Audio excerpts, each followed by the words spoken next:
Assalamualaikum warahmatullahi wabarakatuh. Selamat pagi, salam sejahtera bagi kita semua. Perkenalkan, saya Sally Puspa Anggraini, SJZ MPH, selaku dosen program studi gizi, Stikes Pekanbaru Medical Center. Video ini merupakan bagian dari pernyataan diri dosen dalam unjuk kerja Tridharma Perguruan Tinggi atau PDD UKT-PT bidang pengajaran. Pada kesempatan ini, saya akan menjelaskan rencana pembelajaran semester mata kuliah dietetik penyakit infeksi dan defisiensi. Mata kuliah ini merupakan mata kuliah wajib pada program studi gizi dengan kode mata kuliah DZM 406 dengan bobot 3 SKS, terdiri dari 2 SKS teori dan 1 SKS praktikum yang diberikan pada mahasiswa semester 4. Mata kuliah ini terdiri dari 16 kali pertemuan dengan 14 pertemuan diantaranya adalah pembelajaran, 1 kali ujian tengah semester, dan 1 kali ujian akhir semester. Pada mata kuliah ini, mahasiswa tidak hanya mempelajari teori, tetapi juga menerapkan proses asuhan gizi terstandar melalui analisis kasus sehingga mampu menyusun diagnosa gizi, intervensi, monitoring, dan evaluasi sesuai standar profesi.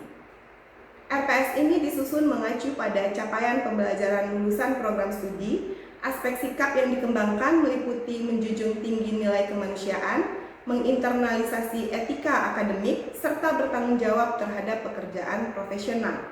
Pada aspek pengetahuan, mahasiswa memahami dasar ilmu gizi, ilmu pangan, biomedik, dan ilmu pendukung lainnya. Pada aspek keterampilan umum, mahasiswa diharapkan mampu berpikir kritis, logis, sistematis, inovatif, serta mampu belajar secara mandiri. Sedangkan pada keterampilan khusus, mahasiswa mampu melaksanakan pelayanan gizi promotif, preventif, kuratif, dan rehabilitatif sesuai standar pelayanan gizi. Berdasarkan CPL tersebut, mata kuliah ini memiliki 11 CPMK. Yang pertama, mahasiswa diharapkan mampu memahami konsep dasar asuhan gizi, memahami standar makanan rumah sakit, memahami standar makanan khusus rumah sakit, menerapkan asuhan gizi pada berbagai penyakit seperti penyakit saluran cerna, penyakit saluran pernapasan, penyakit hati dan kandung empedu, HIV/AIDS, luka bakar, demam berdarah, tifoid, malaria, kasus KEP dan gizi buruk, serta berbagai defisiensi gizi lainnya.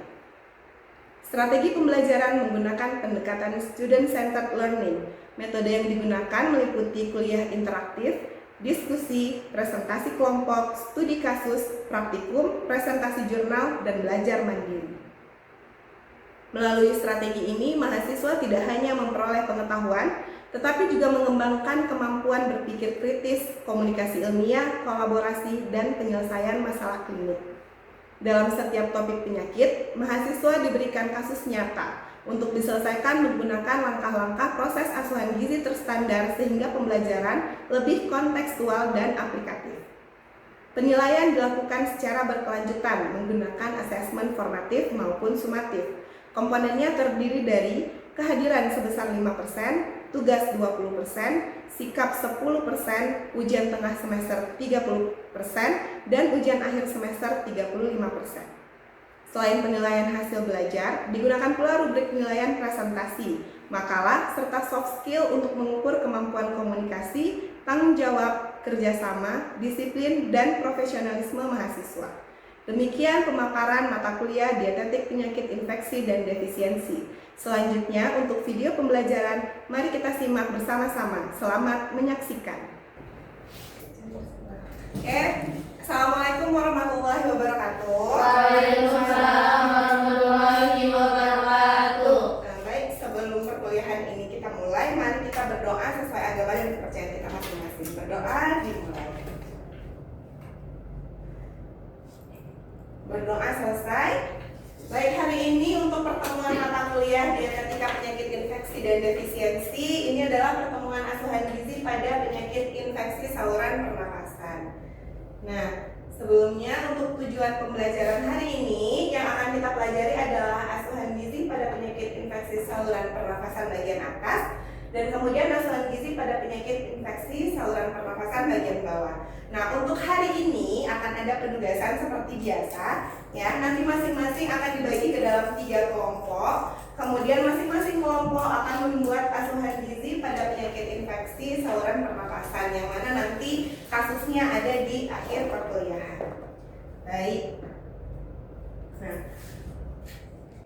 bisa dibaca ya, infeksi saluran pernapasan merupakan salah satu penyebab utama dari morbiditas dan mortalitas global. Jadi masalah ini tidak hanya menjadi masalah nasional, tetapi juga menjadi masalah global. Infeksi saluran pernapasan ini dibagi menjadi 2. Ada yang bagian atas, ada yang bagian bawah. Ya, untuk saluran pernapasan atas, ya upper respiratory tract infection itu ada rhinitis, pharyngitis, sinusitis ya. Kemudian untuk saluran pernapasan bagian bawah ya, untuk lower respiratory tract infection ada bronkitis, kemudian pneumonia. Ya, dalam hal ini status gizi itu berperan dalam kejadian dan prognosis penyakit. Jadi status gizi bisa memperparah kondisi penyakit ini. Kondisi penyakit ini juga bisa menurunkan status gizi. Jadi saling terkait. Ketika seseorang pasien itu gizinya buruk, ya kan, maka dia akan menurunkan imunitas si pasien. Kalau imunnya turun, artinya risiko infeksinya semakin meningkat. Nah, kita masuk ke infeksi saluran pernapasan bagian atas, ya. Nah, infeksi saluran pernapasan bagian atas ini yang paling sering kita temui pada masyarakat, terutama pada musim-musim peralihan antara panas dan hujan.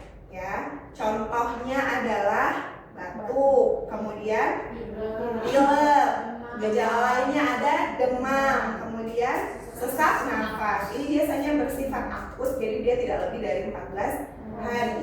Kalau misalnya dia lebih dari 14 hari, itu biasanya sudah kronis, ya kan?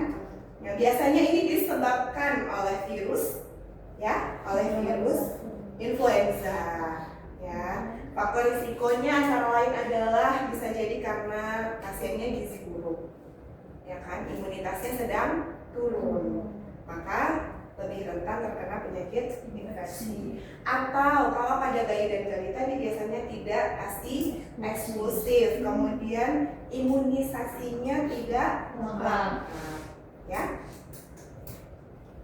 Nah, asuhan gizinya yang pertama itu kita masuk ke tujuan asuhan gizi pada infeksi saluran pernapasan bagian atas. Yang pertama, karena biasanya pada pasien itu kalau dia terkena infeksi saluran pernapasan ya batuk, pilek, batuklah terutama, demam, itu selera makan akan berubah, ya kan? Turun. Dari yang porsinya biasa, porsinya akan turun atau tidak makan sama sekali, terutama kalau misalnya pada lansia dan pada bayi balita ya, ini yang agak sulit. Maka tujuan pertamanya adalah kita harus penuhi dulu kebutuhan energi dan zat gizinya. Kalau sudah bisa kita penuhi kebutuhannya, ya kan, baru kita perbaiki status gizinya. Ya, karena kalau pada bayi dan balita ini akan sangat cepat menurunkan berat badan, ya kan, dan akan cepat sekali berpengaruh pada kondisi status gizi. Sebelumnya sudah pernah kan kalian lihat kasus-kasus balita misalnya di posyandu atau di puskesmas ya, dan dengan penyakit yang paling banyak itu pasti batuk pilek, ya kan.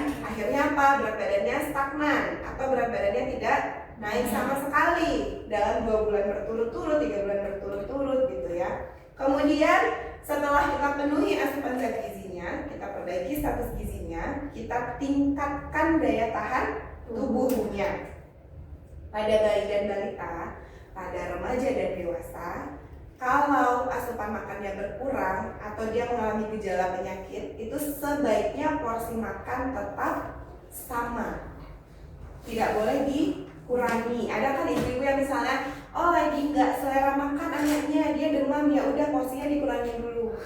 Yang penting dia makan. Padahal harusnya dia tetap ditawarkan porsi yang sama seperti biasanya, ya kan? Malah dia butuhnya harusnya lebih banyak daripada biasanya ya. Kemudian ini fungsinya juga untuk mempercepat penyembuhan dan mencegah komplikasi, terutama pada lansia dan pada bayi balita.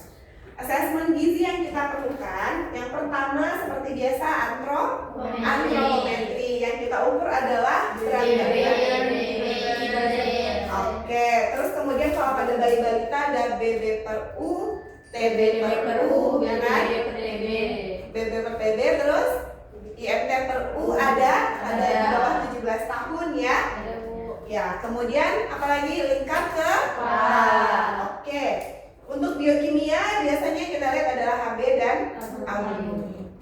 Pada orang dengan HB rendah itu lebih cepat terkena infeksi. Kemudian untuk klinis cek apakah ada demam, suhu tubuh naik, ya kan? Pada fisik klinis. Kemudian apakah ada sesak, ya sakit tenggorokan biasanya gitu, susah menelan. Kemudian untuk dietnya kita perhatikan asupan kalori dan proteinnya.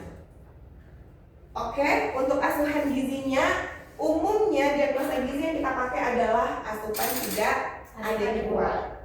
Kemudian ada risiko malnutrisi, ini bisa dibuktikan dengan misalnya penurunan berat badan dalam jangka waktu tertentu. Kemudian penurunan berat badan tadi dan ketidakseimbangan kebutuhan zat gizi yang masuk tidak sesuai dengan kebutuhan. Ya, ini saling terkait ya. Ini bisa dibuktikan dengan entah itu karbohidrat, entah itu protein dan lemak. Oke. Nah, untuk kebutuhannya energinya akan kita tingkatkan. Oke, 10-20% dari kebutuhan dia biasanya, atau biasanya kita sebut dengan tinggi energi. Ya, kemudian kita sesuaikan dengan kondisi apakah dia demam, kenaikan derajat suhu tubuh itu mempengaruhi kebutuhan energi. Kemudian tingkat keparahan infeksi.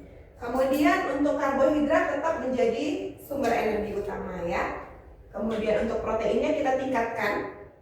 Kenapa? Karena kalau ada demam itu tandanya ada gejala infeksi. Jadi kalau yang biasanya 1 gram per kilogram berat badan kita jadikan 1,2 sampai 2 gram per kilogram berat badan. Nanti ini tergantung infeksinya, seberapa tinggi demamnya misalnya. Kemudian untuk lemak ya, kita hindari lemak berlebihan. Kalau dia sesak nafas itu akan memperberat gangguan nafasnya gitu kan. Untuk mikronutrien ada vitamin dan mikro mineral. Untuk vitamin ada vitamin A, vitamin C, vitamin D. Vitamin A ini terutama fungsinya adalah untuk mempercepat pemulihan dan meningkatkan daya tahan tubuh. Kalau vitamin C ini untuk antioksidan, dia akan memperbaiki jaringan-jaringan yang kemungkinan rusak karena infeksi. Terus kemudian untuk vitamin D ini meningkatkan imunitas. Nah, dietnya seperti yang sudah kita bahas sebelumnya, dietnya pasti tinggi energi dan tinggi protein. Kemudian kita carikan makanan yang mudah dicerna. Kalau dia ada gangguan pada menelan, mengunyah dan lain-lain, maka kita carikan yang mudah dikonsumsi.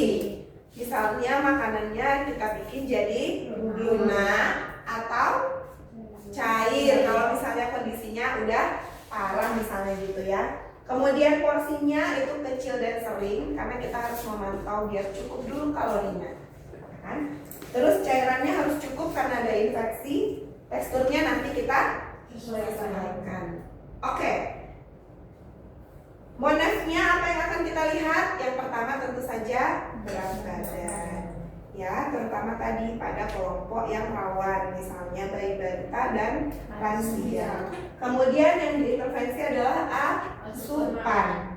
Ya, kemudian tanda-tanda klinis seperti demam, sesak. Kemudian baru kita cek untuk perbaikan status gizi. Sampai di sini ada yang mau ditanyakan? Tujuan asupan gizinya adalah untuk mempertahankan berat badan normal. Terus kemudian kita memperbaiki defisiensi zat gizi yang rusak atau memperbaiki sel-sel yang sudah rusak karena bakteri.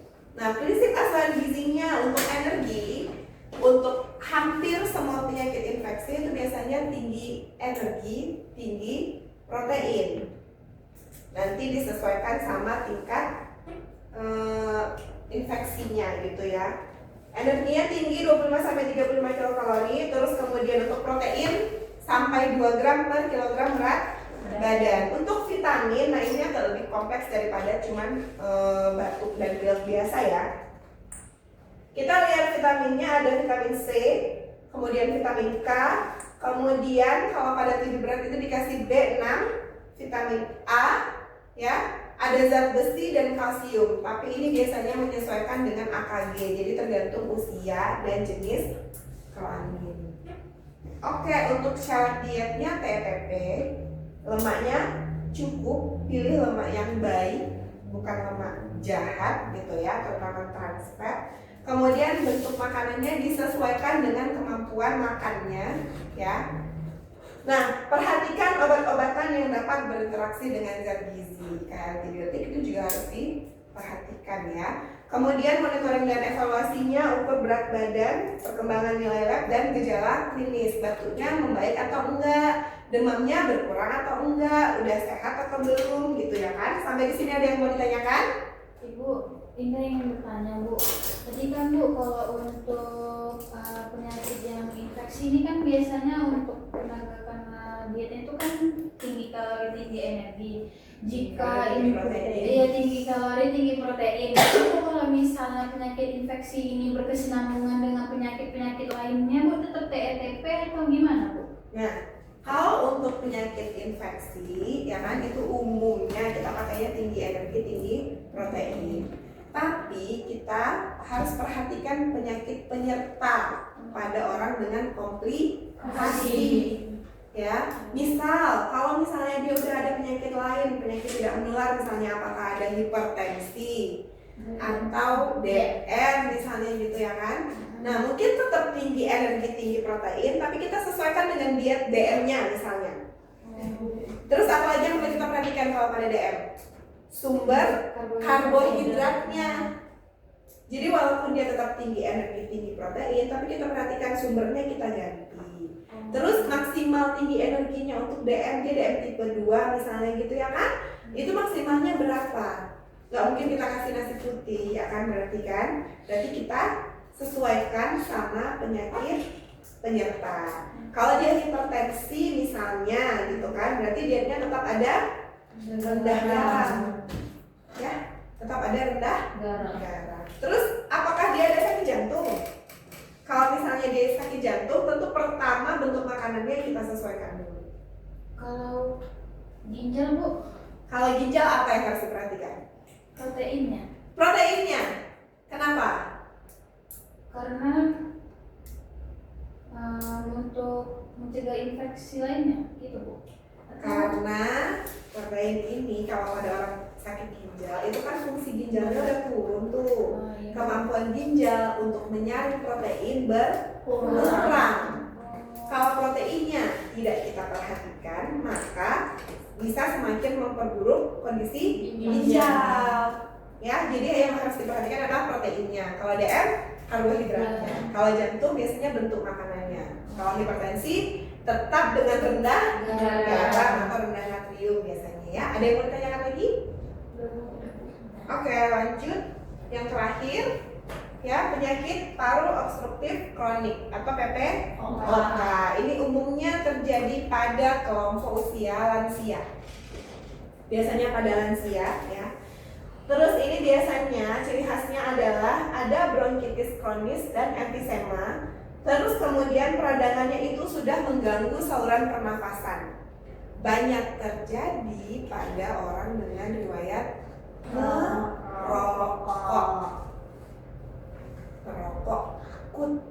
merokok aktif.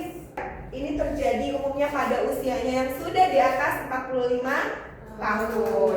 Gejalanya itu muncul ketika sudah terjadi kerusakan. Jadi kalau misalnya dia belum rusak, itu biasanya masih aman. Perokok kan rasanya tetap panjang umur, tapi ternyata rusak pelan-pelan, ya kan? Oke, untuk tata laksananya ini paling sering kita kasih itu adalah edukasi. Karena masih banyak orang dengan PPOK ini masih merokok.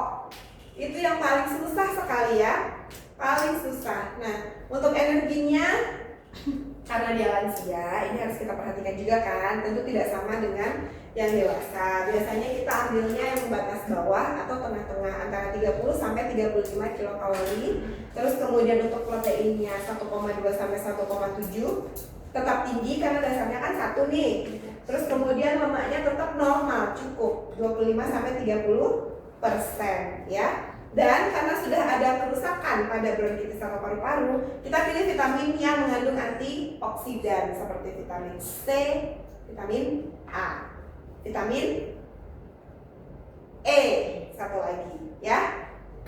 Oke, sampai di sini ada yang mau ditanyakan? Kalau tidak, setelah ini kita membagi menjadi 3 kelompok ya. Hadir semua kan? Hadir. Oke, untuk kelompoknya kelompok 1 ya. Kelompok 1 itu ada Puja, ada Sasa, terus kemudian ada Yesi ya untuk kelompok 1. Terus kemudian untuk kelompok 2 ada Devita, ada Atika sama Indah. Untuk kelompok 3 ada Zakia, terus ada Nazlia sama Caret. Oke? Nah, berikut adalah contoh kasus yang akan kalian kerjakan. Setiap kelompok mengerjakan kasus yang sama. Oke? Kalian akan diberi waktu 15 sampai 20 menit cukup? Cukup lah ya. Oke, untuk mengerjakan ya, untuk mengerjakan kasus berikut. Nah, setelah ini kita akan presentasi. Saya akan bertanya dan kalian dipersilakan untuk mempersiapkan jawabannya dari kelompok masing-masing. Oke. Ini untuk ini dulu deh, kelompok 1, kelompok 2, dan kelompok 3. Oke, 15 sampai 20 menit ya. Silakan dicatat dulu soalnya ya, nanti untuk pertanyaannya akan saya berikan setelah ini. Pause aja dulu. Oh iya. Oke. Sudah selesai diskusinya? Sudah. Oke, sekarang silakan dijawab pertanyaan pertama. Bagaimana gambaran status gizi pada pasien tersebut? Jawabannya underweight Bu, karena IMT-nya 18,4 kg per meter persegi. Oke, ada yang berbeda jawabannya? Sama. Oke, selanjutnya pertanyaan kedua. Apa masalah gizi utama pada pasien tersebut? Silakan, Yesi. Sebelumnya perkenalkan nama saya Yesi Aryani dengan NIM 2304002 dari kelompok 1. Jadi, apa masalah gizi utama pada pasien tersebut? Jawabannya asupan energi tidak adekuat karena asupan makan hanya kurang lebih 50% dari kebutuhannya. Oke, ada yang berbeda jawabannya? Sama semua? Iya, Bu. Oke, pertanyaan selanjutnya, faktor penyebab masalah gizi pada kasus tersebut. Silakan Tika. Sebelumnya saya perkenalkan diri Bu, nama saya Atika dengan 23007 dari kelompok 2. Izin menjawab, faktor penyebab masalah gizi itu bisa karena cepat lelah saat makan, karena sesak napas walaupun melakukan aktivitas ringan. Oke, ada yang berbeda? Oke, terakhir, mengapa pada pasien PPOK perlu pengaturan karbohidrat? Oke, silakan kita. Perkenalkan Ibu, nama saya Dr. Rahma dengan NIM 2304004 dari kelompok 2. Yang pertama yaitu ketika produksi CO2-nya meningkat dan bisa terjadi retensi atau CO2, terus sesak napas semakin berat, dan pada pasien paru atau PPOK pengaturan karbohidratnya penting karena berkaitan langsung dengan produksi karbohidratnya yang mempengaruhi kerja pernapasannya. Oke, baik, terima kasih sudah menjawab pertanyaan dengan sangat baik sekali dari masing-masing kelompok.